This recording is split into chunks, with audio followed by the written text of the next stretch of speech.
Hello hi ಎಲ್ರಿಗೂ ನಮಸ್ಕಾರ. Welcome back to my channel. ಇವತ್ತು ಮಾಡ್ತಿರುವಂಥ ಈಸಿ ರೆಸಿಪಿ ನಾಟಿ ಸ್ಟೈಲಲ್ಲಿ ಚಿಕನ್ ಪಲಾವ್ ಹೇಗೆ ಮಾಡೋದು ಅಂತ ತೋರಿಸ್ತಾ ಇದ್ದೀನಿ. ನಾಟಿ ಸ್ಟೈಲ್ ಅಂದರೆ ನಮ್ಮ ಹಳ್ಳಿಗಳಲ್ಲಿ ಯಾವುದೇ ರೀತಿ ಅತಿಯಾಗಿ ಯಾವುದೇ ಸ್ಪೈಸಸ್ಗಳೇ ಆಗಲಿ ಪೌಡರ್ಗಳೇ ಆಗಲಿ ಯೂಸ್ ಮಾಡಲ್ಲ. ಕಡಿಮೆ ಪದಾರ್ಥದಲ್ಲಿ ತುಂಬ ಟೇಸ್ಟಿಯಾಗಿ ಮಾಡ್ತಾರೆ. ಹಸಿ ಮೆಣಸಿನ್ಕಾಯಿ ಹಾಗೆ ಕೆಂಪು ಮೆಣಸಿನ್ಕಾಯಿ ಖಾರಕ್ಕೆ ತಕ್ಕನಾಗಿ ಹಾಕ್ಕೊಂಡು ಫ್ರೈ ಮಾಡ್ಕೊತಾ ಇದ್ದೀನಿ. ಬೆಳ್ಳುಳ್ಳಿ, ಶುಂಠಿ, ಚಕ್ಕೆ, ಲವಂಗನೂ ಹಾಗೆ ಫ್ರೈ ಮಾಡ್ಕೊಳ್ಳಿ. ಒಂದು ಈರುಳ್ಳಿ ಹಾಕೋತಾ ಇದ್ದೀನಿ. ಈರುಳ್ಳಿ ಹಾಗೆ ಫ್ರೈ ಆದಮೇಲೆ ನಾನು ಒಂದು ಚಿಕ್ಕ ಕಪ್ಪಲ್ಲಿ ಕಾಯಿ ತುರಿ ಫ್ರೈ ಮಾಡ್ಕೊತೀನಿ. ಸ್ವಲ್ಪ ಹಾಗೆ 3 ಸ್ಪೂನ್ ಧನಿಯಾ ಹಾಕೋತಾ ಇದ್ದೀನಿ. ಫ್ರೈ ಮಾಡ್ಕೊಂಡಾದ್ಮೇಲೆ ಸ್ವಲ್ಪ ಕೊತ್ತಂಬರಿ ಸೊಪ್ಪು ಸೇರಿಸ್ಕೊತಾ ಇದ್ದೀನಿ. ನೋಡಿ, ನಾನೀಗ ಹಾಕಿರೋ ಮಸಾಲೆಗಳೆಲ್ಲ ಸ್ವಲ್ಪನೇ, ಜಾಸ್ತಿ ಯಾವುದನ್ನು ನಾನು ಯೂಸ್ ಮಾಡಿಲ್ಲ. ಈಗ ಇದನ್ನು ನೀವು ಗ್ರೈಂಡ್ ಮಾಡ್ಕೋಬೇಕು.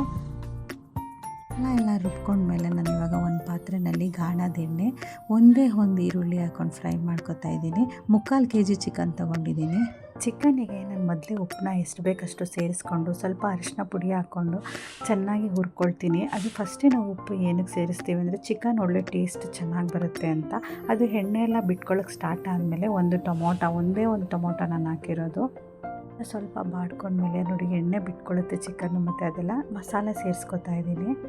ಮಸಾಲೆನೂ ಚೆನ್ನಾಗಿ ಫ್ರೈ ಮಾಡಿದ್ರೆ ಅದು ಹಾಗೆ ಸ್ವಲ್ಪ ಎಣ್ಣೆ ಬಿಟ್ಕೊಳ್ಳುತ್ತೆ. ಒಬ್ಬೊಬ್ಬರ ಕೈ ರುಚಿನೂ ಒಂದೊಂದು ರೀತಿ ಒಂದೊಂದು ವಿಧಾನದಲ್ಲಿ ಇರುತ್ತೆ.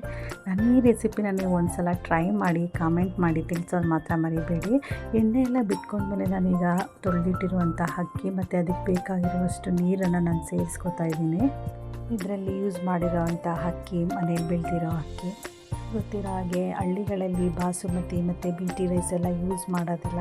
ಈ ರೀತಿಯಾಗಿ ಮಾಡೋದು ಸೇಮ್ ನಾನು ಹಾಗೆ ತೋರಿಸ್ತಾ ಇದ್ದೀನಿ. ಲಾಸ್ಟಲ್ಲಿ ಸ್ವಲ್ಪ ಪುದೀನ ಸೊಪ್ಪು, ಕೊತ್ತಂಬರಿ ಸೊಪ್ಪು ಹಾಕ್ಕೊಳ್ಳಿ. ಮತ್ತು ನಾನು ಬಾಳೆ ಎಲೆ ಹಾಕಿ ಇದನ್ನು ಮುಚ್ಚಿ ಪೊಂಗಕ್ಕೆ ಬಿಡ್ತಾಯಿದ್ದೀನಿ.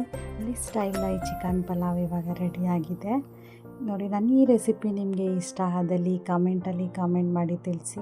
ನನ್ನ ಚಾನಲ್ಗೆ ಸಬ್ಸ್ಕ್ರೈಬ್ ಆಗಿಲ್ಲ, ಇವಾಗಲೇ ಸಬ್ಸ್ಕ್ರೈಬ್ ಮಾಡಿಕೊಡಿ. Thank you.